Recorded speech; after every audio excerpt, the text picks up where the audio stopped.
de 15 a 18. Estamos diciendo desde hace unos cuantos días atrás que son momentos difíciles los que atravesamos todos, ¿sí? Todo el mundo, ustedes, nosotros, quienes trabajamos acá, quienes están en la calle, quienes están detrás de un consultorio, ni hablar, la gente que está en la línea de salud, porque llegó una segunda ola que uno preveía que podía pasar, pero esto pronuncia un poco lo que sucedió el año pasado. Yo creo que fue un año de entrenamiento para saber cómo podíamos manejarnos de ahí en adelante, entendiendo el encierro, lo que generó la pandemia. Sé que hay mucha gente del otro lado que tiene niños, niñas que pueden ir de los 2 años, 3 hasta los 12 años, la adolescencia. Son periodos difíciles para no vivirlos conectando socialmente, pero hay que pensar en los que son más chicos. Yo lo hago, tengo 3 niños, tengo de esas edades, de 3 a 12 años, y veo qué es lo que sucede, esa falta de sociabilización y al mismo tiempo de salir del mundo de los adultos, lo necesitan, pero ¿cómo se hace también para que esos chicos y esas chicas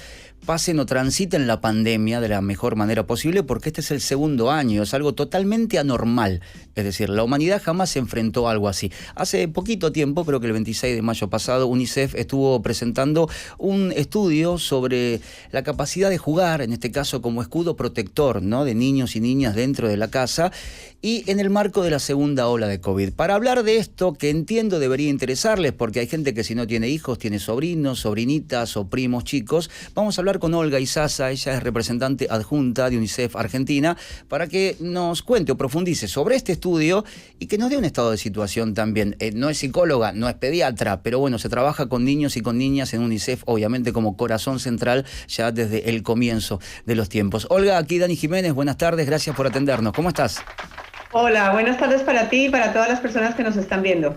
Vos sabés, Olga, que mira, ayer estaba leyendo este relevamiento, lo hacía con mi mujer, justamente. Yo tengo 3 hijos, uno de 18, que veo los problemas que tiene por no poder ir a la universidad, ¿no? Que es ese momento tan lindo donde uno se encuentra con otras perspectivas, se mete en el mundo adulto, comienza a hacer sus primeras relaciones más allá de los 3, 4 amigos de la escuela secundaria. Y después tengo un niño de 12 y un niño de casi 3. Y vos sabés que leía el relevamiento, la importancia del juego, y decía, wow, lo cotejaba con mi mujer, y es lo que pasa en casa y que puede generar irritabilidad, esa ansiedad, ¿no? Acostumbrarse a un estado de situación que no es normal y natural. Y no es que necesitaba soluciones, pero por ahí necesitaba un relevamiento de este estilo para ver las cosas que nos están pasando. Ahora, Olga, te pregunto, como segundo año y segunda ola, ¿profundiza un poco, ¿no?, lo que los más chiquitos vivieron el año pasado? Claro, digamos que es una nueva edición de los sentimientos y las emociones que los chicos y las chicas atravesaron durante todo el año pasado, y también de los adultos, y ese es el contexto en el que nos gusta enfocar esto. Es como un llamado muy activo a que los adultos seamos conscientes de las emociones que están viviendo los niños y las niñas y podamos ser receptivos y buenos canales para que ellos manejen adecuadamente esas emociones que, como dices, se están un poco reencauchando. Es como una especie de yo ya viví esto que estamos volviendo a vivir este año, y que es muy importante de manejar, no lo debemos subestimar, porque efectivamente los chicos y las chicas necesitan contención y necesitan maneras de elaborar estas emociones que están teniendo. Ahora, Olga, ¿cómo se hace cuando para los padres, que es algo que también plantea este estudio, la situación tiende a ser tensa todo el tiempo, ¿no?, por problemas económicos que vienen aparejados con la pandemia, el encierro trae otro tipo de problemas, y viste, el adulto está como demasiado para resolver situaciones en el mundo adulto, y no es que se olvide de los más chicos, pero viste esas preocupaciones mundanas, rutinarias de todos los días, del sueldo, o choqué el auto, o no llego a hacer el trabajo que tenía que hacer, o se me cae algo dentro de la casa, y vos ves que por ahí tenés tu nene que está cada vez más nervioso, o está empezando a tirar juguetes y antes no lo hacía. ¿Cómo se hace para intentar llevar adelante ese mundo adulto, resolver situaciones diarias y al mismo tiempo perder el foco de lo que pasa con los hijos? Bueno, lo primero que le tenemos que decir a esas personas adultas, que obviamente en todos los hogares ha aumentado el estrés por todas las razones que estás diciendo, no solamente por la amenaza de la pandemia, del virus mismo, sino porque los ingresos se han visto afectados, el laburo de muchas personas lo han perdido, etcétera. Lo primero que le tenemos que decir a esas personas es que las reacciones de los chicos son normales. Es una reacción adaptativa, los cambios de comportamiento. Por ejemplo, en los más chiquitos, seguramente en tu hija de 3 años o en tu hijo de 3 años, has visto que puede llorar más, puede estar más irritable, Sí. o el sueño puede haber cambiado, o los hábitos de alimentación también pueden haber cambiado. A lo mejor hace ahora más pataletas que antes. Los adolescentes también pueden estar más retraídos, pueden hablar un poco menos. Todas estas expresiones son expresiones normales. Normales porque son la manera como los niños están teniendo para procesar lo que ellos están viviendo. Muchos de los niños, por ejemplo, han jugado a tener una casita o una cuevita, un poco mostrándonos, así nos lo decían en el estudio, la necesidad de tener espacios también de intimidad, de autonomía, que es un poco lo que han perdido durante la pandemia. También muchos han expresado la rabia que les da, el miedo que les da de perder a sus familiares Claro. o de contagiar a sus amigos. Entonces, es muy importante que primero los adultos reconozcamos que esas reacciones son reacciones normales y que lo que tenemos que hacer es ayudarles a poner nombre a las emociones. Hoy estoy bravo, en este momento me siento angustiado, no tengo expectativa de futuro, estoy como con desasosiego, decimos muchas veces.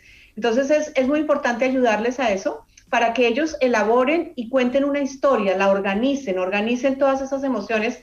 Por ejemplo, el dibujo con los más chiquitos es clave, o los juegos de roles, las representaciones, poder jugar con el virus y contar de qué se trata esto, cómo nos está afectando. Todas esas maneras de elaborar la realidad son muy importantes para los chiquitos, y los adultos tenemos que facilitar que eso suceda. Por ejemplo, podemos incorporar esta conversación diariamente. El año pasado lo hacíamos siempre. Este año, y con el paso de la pandemia, ahora no se habla tanto en los hogares sobre lo que estamos viviendo, sobre lo que estamos pensando. Volvamos a traer esa conversación y volvamos a escuchar a los chicos.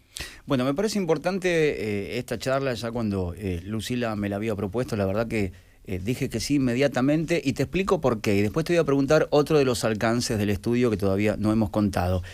Si uno no se entera, digo, a través de este tipo de cosas, o no se mete en la página de UNICEF, viste que a veces si somos solamente receptores de lo que pasa en la televisión o en las redes sociales, me parece que primero hay una desinformación muy grande, el foco se pone casi en los 2, 3, 4 mismos lugares, y no sabemos que los nenes pueden tener una angustia, pueden estar irritados, cambiar el hábito de comida por la situación que están atravesando. Porque ¿cómo hacemos nosotros para saberlo? Yo, después de leer el relevamiento, nada, parecía que miraba a los nenes, lo leía y tenía todas las situaciones que estaban ahí reflejadas en mi casa. Y digo, bueno, ahora lo entiendo más. Porque a veces uno dice, ¿y por qué está más nervioso? Claro, debe ser por la pandemia, pero no entendemos todo este tratamiento. Pero si uno se mete en el sitio UNICEF, lee el relevamiento, o bueno, saca algo productivo de esta charla, ahí se nos va a abrir un poco más los ojos. Pero entendés también es difícil, ¿no? Si ustedes no esto, si los medios están enfocados en otro lugar mucho más efectista que tiene que ver con el COVID, uno no sabe cómo manejarse a veces, y por ahí son padres que están trabajando todo el día, que trabajan en la casa, que no tienen tiempo, que conviven con los nenes dando vuelta arriba de la mesa. No porque sea mi caso, pero más o menos. Pero creo que acá está la validez de cosas que desconocemos. Efectivamente, nosotros creemos que los adultos tienen también que estar, digamos, como conectados con los chicos, y hay una fuente muy fácil para hacerlo que habitualmente la olvidamos y también sale en el relevamiento. Los chicos quieren que los escuchemos, y a veces tenemos que aprender a escucharlos. Los adolescentes tienen la capacidad de verbalizar más las cosas, los más chiquitos nos hablan de una manera diferente. Entonces, cuando un niño pequeño hace una pataleta, o cuando riega algo sobre la mesa, o cuando no se puede dormir como se dormía antes, si nosotros nos irritamos más por eso y entonces nos disgustamos y aumentamos ese conflicto que tú estabas diciendo, los datos nos muestran que los conflictos y la violencia intrafamiliar se han incrementado significativamente durante la pandemia. Muchas veces pasa esto porque no se conoce que es normal que los niños reaccionen de esta manera, y que los adultos somos los que tenemos que tener la capacidad de contenerlos, de darles su espacio, de permitirles que nos den sus ideas y nos cuenten ellos cómo afrontarían esto. Muchas veces los adultos le damos todas las soluciones a los niños. Levántate hasta ahora, haz esto, vístete así, come esto, ahora la actividad 1, 2, 3, 4. Preguntémosles a ver cuál es su perspectiva, cómo nos cuidamos entre nosotros. Los que están teniendo la oportunidad de volver presencialmente al colegio en algunos lugares, según las condiciones epidemiológicas, ¿cómo creen ellos que en las escuelas se podrían cuidar mejor? Démosles la voz a los adolescentes y a los niños, y seguro ellos tienen mejores claves que nosotros. Ahora, Olga, ¿cuáles son otros, digo, de los resultados del relevamiento para que los compartas con la gente que nos está viendo, más allá de lo que acabo de contar? ¿Qué le pasa a esos más chicos entre 13, 12? ¿Qué patrones comunes encontraron que son producto justamente de esta pandemia, de la forma de vivir de esta manera? Bueno, una cosa que nos llamó la atención es que encontramos una proporción importante, sobre todo con el paso del tiempo, porque hicimos relevamientos en 3 momentos distintos y en 6 regiones del país. Lo que encontramos es que con el paso del tiempo hay un mayor retraimiento de algunos chicos, digamos, como que están emperezados, como que no tienen una visión de futuro. Y entonces es supremamente importante que les ayudemos a pensar en el futuro. Tenemos que usar un lenguaje muy sencillo para decirles, es cierto que en este momento estamos en la pandemia va a durar un poco más de tiempo, pero va a llegar un día en que se va a acabar. Y necesitamos entre todos imaginarnos cómo va a ser ese momento cuando se acabe, qué planes tienes. Por ejemplo, seguramente tu hijo de 18 años y todos los demás que tienen esa edad extrañan mucho los ritos de cierre en el colegio o de apertura en la facultad. Extrañan eso que podían cerrar, podían... Entonces tenemos que darles la oportunidad de imaginarse que eso sí va a volver a pasar, que ellos van a poder cerrar esos círculos o van a poder abrir otros nuevos. Y creo que son tácticas muy sencillas de entender que hemos perdido esa noción de futuro y como que tenemos un túnel negro enfrente. Ayudémosles a ver un poco la luz después de ese túnel y con palabras, insisto, muy sencillas, sin dramatizar lo que estamos viviendo, reconociendo que también nosotros los adultos tenemos incertidumbre, a veces estamos muy cansados o desorientados. Digamos, declarar eso con los niños y las niñas les ayuda para que vean que no son ellos los únicos que están en esto y que entre todos podemos ir avanzando hasta que finalmente la pandemia termine. Y lo que creo, Olga, no sé si coincidís, más allá de que una de las alternativas que se plantea a través de este estudio es el juego, ¿sí? Que es el juego con los más chiquitos más que nada, ¿no? Que necesitan ese lugar recreativo, lúdico y pasar el tiempo de otra manera, es que se requiere un esfuerzo por parte de los padres, porque yo entiendo, digo, los padres que están todo el día trabajando, quizás el trabajo que tenían se les cortó o están haciendo la mitad y ahí viene la preocupación económica al llegar a fin de mes, un montón de cosas que tenemos en la cabeza y que por ahí esa persona salió de la casa 8 de la mañana y llegó 8 de la noche roto porque viajó en colectivo en condiciones que no son las mismas, vuelve quizás de la frustración de un trabajo que no pudo conseguir y tenés un nene, una nena de 3, 4, 5 años que te mira, te dice papá, mamá y uno tiene ganas de tirarse un sillón por ahí y no hacer nada más que mirar la tele, que es válido, digo, es entendible, pero hay que hacer un esfuerzo desde ahí, decirle, bueno, ¿querés jugar? Y bueno, vamos a jugar un rato, trae algo para jugar, por más que sea 1 hora, por más que sea media hora, pero se necesita o se requiere un esfuerzo de los padres y las madres también. Tenemos que lograr que el juego sea una cosa placentera para los adultos también. Desafortunadamente, con el paso de los años se nos olvida jugar y jugar es una de las actividades más importantes para descansar, para desconectar de esa jornada pesada que todos hemos tenido, para estimular nuestra creatividad y fundamentalmente para conectar con nuestros hijos y con nuestras hijas o con los chicos y chicas que tenemos alrededor. Entonces, un poco es una tarea de volvernos a gozar el juego. Y hay diferentes juegos, hay diferentes desde dibujar, y todos podemos dibujar, hasta juegos de roles, juguemos a que yo soy el virus y cómo te comportas tú, o juguemos a que esta familia perdió un ser querido y cómo lo elaboraríamos, o juguemos a que este grupo de animalitos tienen que hibernar durante tanto tiempo en su cueva. Hay muchas maneras de elaborar lo que estamos viviendo. Para los adolescentes también, las expresiones artísticas para los adolescentes son claves. La música, las narrativas, la poesía, el teatro, el uso de los medios de comunicación, los podcasts creados por ellos. Hay miles de los blogs, hay muchas maneras para ayudarlos a ellos a narrar esta historia. Esta historia tiene que ser contada para que pueda ser elaborada. Y de eso se trata el juego, de contar la historia de una manera divertida. No debería ser una obligación, es una responsabilidad, pero debería ser una responsabilidad digamos, que podamos disfrutar también los adultos, de tal manera que no se convierta en una carga más, sino en un momento para conectar con nuestros hijos y para ayudarnos entre todos a sobrepasar este momento. Olga, vuelvo sobre los pasos, sobre una palabra que dijiste hace un ratito, que quisiera profundizar un poco y preguntarte cómo se hace para morigerar el impacto del miedo. Porque, a ver, en mi caso, hablando con el de 12, tiene miedo de que le pase algo a la abuela, porque ve televisión, porque escucha las charlas de casa, que los mayores o adultos mayores son los que más riesgo tienen, obviamente de esa palabra que nadie quiere escuchar, que es de morir puntualmente, de no querer ir a la escuela por miedo a contagiar. Nosotros los 5 tuvimos COVID y mi hijo de 12 tenía miedo de volver, dijo, mirá si contagia un compañerito y llega a pasar algo, y noto que está casi viviendo con el miedo cerca. Y no sé yo cómo hacer también como para al menos morigerárselo, no decirle que no existe, porque aparte está viviendo en un mundo súper conectado y si entra a TikTok se va a hablar un poco de eso, si ve la tele lo mismo, si se mete en YouTube o si escucha una charla familiar. ¿Cómo se hace desde ahí para no transformarlo ni hacerlo desaparecer al miedo, pero por lo menos que baje un poco la intensidad, siendo que son chicos, no tienen el mismo poder de entendimiento que tenemos los adultos? El miedo es una reacción absolutamente natural y humana. Todos lo hemos sentido y seguramente las personas que han contraído el virus lo han sentido con más intensidad y los que no lo han contraído también tienen la expectativa y el miedo de contraerlo.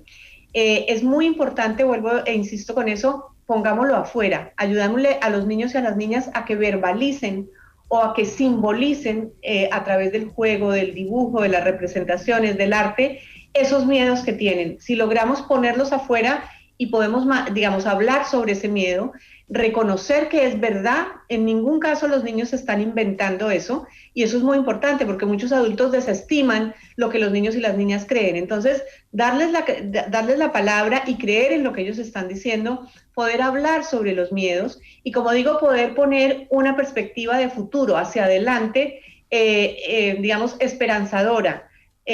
Insistir en que tenemos que seguirnos cuidando, en la autonomía que ellos tienen para hacerlo, en la responsabilidad que tienen de hacerlo y en cómo efectivamente no sabemos si va a pasar algo malo o no en la familia, nunca lo sabemos, en pandemia o sin pandemia. En este momento esto agudiza esas emociones, pero son expectativas que debemos hablar de esas expectativas.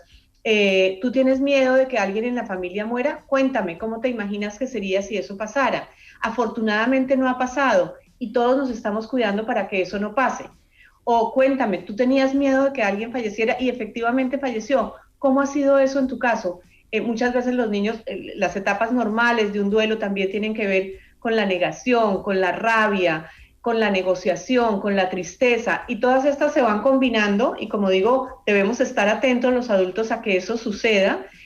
También el estudio dice una cosa muy importante: si los adultos vemos reacciones que están salidas completamente de proporción, que uno dice, bueno, sí, es normal que tenga una pataleta o es normal que haya cambiado su hábito de sueño, pero esto yo ya lo estoy viendo demasiado, o yo misma como adulto no estoy sabiendo cómo manejarlo, pidan ayuda, vayan a una posta de salud, consulten a un centro médico, porque la salud mental, claro, si no se maneja adecuadamente, también puede terminar en enfermedad. Lo que afortunadamente vemos es que la mayoría han sido reacciones adaptativas positivas y algunas no. Entonces, en esos casos tenemos que acudir a profesionales que nos ayuden. Bueno, creo que 2 canales vitales sobre lo que decía Olga: el juego y el diálogo, ¿sí? Preguntarles a los más chicos cómo la están llevando, qué piensan del futuro, qué necesitan ahora, si hay algo que los haga sentir, no sé, más oprimidos, asfixiados. Creo que eso es muy importante. Y después el espacio lúdico, no solamente por el juego y por el entretenimiento, sino por compartir un espacio común, ¿sí? Me parece que sigue siendo súper importante a día de hoy, y entender que todos tenemos rollos de adultos y venimos con quilombos y uno está enloquecido y no tiene tiempo. Pero hay que pensar que esas criaturas crecen después, no terminan siendo criaturas toda la vida, y hay que acompañarlos en ese momento tan delicado de la vida. Olga, te agradecemos muchísimo. Yo también le digo a la gente, si se quiere meter en unicef.org, está el relevamiento para que lo vean y quizás les quede más claro 2 o 3 puntos sobre lo que venimos hablando. Así que te mandamos un beso grande y muchas gracias. A ustedes muchas gracias y feliz tarde para todos. Cuídense. Ahí pasaba con nosotros Olga Izaza, representante adjunta de UNICEF Argentina. Métanse a ver el relevamiento si quieren, en serio. Yo lo hice con mi mujer anoche y todos los puntos que tocaba el estudio era lo que está pasando en casa. Y lo pensaba en mi hijo más grande, en Valentino, que bueno, trabaja acá, es parte de Charlatown, ahora con algunos exámenes y demás. Y volviendo a casa el otro día, con 18, me dice, quiero ver gente en la facultad, quiero ver gente nueva.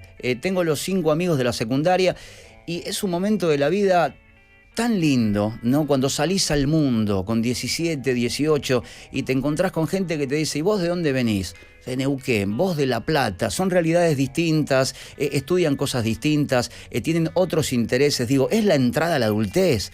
Es importantísimo el hecho de empezar a tomar esa voracidad que tiene uno por tomar cosas de la vida. Y voy a la casa de una amiga que conocí en la facultad. ¿Dónde vive? No sé, en Lomas de Zamora. Y viajás y conocés otro lugar y te enterás de otras realidades. Comenzás, digamos, como si fuera una cebolla, una tercera o cuarta capa, metiéndote en el mundo adulto, teniendo pensamientos de gente que no conoces, lo desconocido, amigos y amigas nuevas. Y lo mismo para alguien que tiene una criatura de 10, 11, 12. Que por ahí pinta y se le cortó lo que venía haciendo, no puede tomar las clases y ni hablar si tienen un demonio como el mío, de casi 3 años. Yo llego a casa siempre 7:30, 8 de la noche y tengo un montón de bolitas, tengo una torre de plástico y alguien que me hace así, tac, tac, y me golpea la silla, me dice, sentate acá, papá. Y yo me quedo a jugar, más allá de que es un poco intenso, pero... tiene que ser ese tiempo de calidad y dárselo. Y yo a veces vengo cruzado, ya pensando en lo que voy a hacer mañana, en lo que hice en el mismo día, y llegás a casa y por ahí decís, che, falta guita, y está el nene ahí, y darle el celular a veces es la salida más fácil. Y los entiendo y me entiendo a mí. Hay momentos que los cría más el celular que yo, pero entiendo la situación, que uno viene demasiado cargado de cosas y la pandemia lo que hizo fue tocar el bolsillo y uno todos los días se levanta diciendo ¿cómo hago para generar más plata? Porque acá aumenta todo, porque este país tiene una estabilidad muy frágil y eso rebota en los más chicos. Si pueden leer, en este caso el Reglamento, háganlo porque me parece súper acertado y quizás 2 o 3 comportamientos de los nenes les queden más claros, porque yo cuando leí el estudio dije sí, está más irritado, come de otra manera, juega de otra manera, está mucho más nervioso, hay cosas que antes hacía que ahora no quiere hacer. Yo tengo una criatura de 3 que habla muy poco, dice 6, 7 palabras. Después hablé con pediatras y me dijeron que es normal en pandemia, pero uno se preocupa a veces también, porque esto, mirando hacia adelante, más el miedo que nos circunda todo el tiempo, y más que nada los adultos, imaginen el miedo de una criatura de 10 que tiene pavor de que se le muera la abuela, el tío, la tía, porque no conocen tanto del mundo adulto. Bueno, creo que el diálogo y el juego también, lo que decía Olga, son para mí fundamentales, por lo menos hasta que esta porquería pase, ¿sí? En algún momento, pero estar más cerca de los hijos, las hijas, sobrinos, sobrinas, porque nos necesitan mucho y muy lúcidos y muy tranquilos. En un ratito nos vamos a ir a la tanda.